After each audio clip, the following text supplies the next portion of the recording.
அனைவருக்கும் வணக்கம். கலைமகள் சரஸ்வதி தேவியை அருளை பெற்று வெற்றியை பெறுவதற்காக நவராத்திரி 9ஆவது நாள் இன்றைக்கி நம்ம வழிபாடு செய்கிறோம். சரியான பேச்சுத்திறன், நிர்வாகத்திறன், ஒரு செயலை செய்வதற்கு, முடிவெடுப்பதற்கு மன தெளிவு இதெல்லாம் கிடைக்கணும்னா நம்ம சரஸ்வதி தேவியை வழிபாடு செய்யணும்.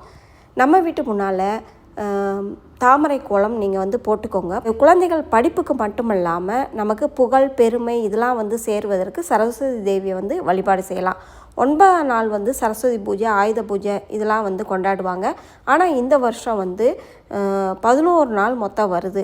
நாளைக்கு தான் 10ஆம் நாள் சரஸ்வதி பூஜை கொண்டாடுறோம். 11ஆம் நாள் விஜயதசமி கொண்டாடுறோம். அம்பிகை பரமேஸ்வரியாக இருக்காங்க. நம்ம வீட்டுக்கு யாராவது வந்தாங்கன்னா வந்தனியோ ஒரு பூ கொடுங்க. அதுக்கப்புறம் ஏதாவது ஒரு ஜூஸ் நீங்கள் கொடுக்கலாம். இந்த மாதிரி அம்பாளை நீங்கள் வரவேற்கலாம்.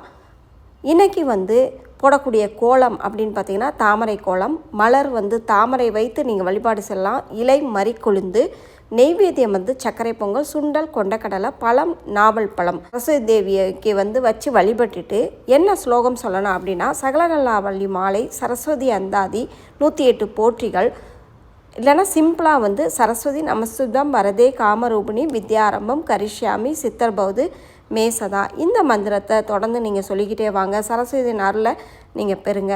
நவராத்திரியின் 9ஆம் நாள் எப்படி சரஸ்வதி தேவியை வழிபடணும் அப்படின்றத சொல்லிவிட்டு இந்த நல்ல விஷயத்தை மற்றவர்களும் தெரிஞ்சுக்கிறதுக்கு ஷேர் பண்ணி விடுங்க. நம்ம சேனலை மறக்காமல் சப்ஸ்கிரைப் பண்ணி வச்சுக்கோங்க. நன்றி, வணக்கம்.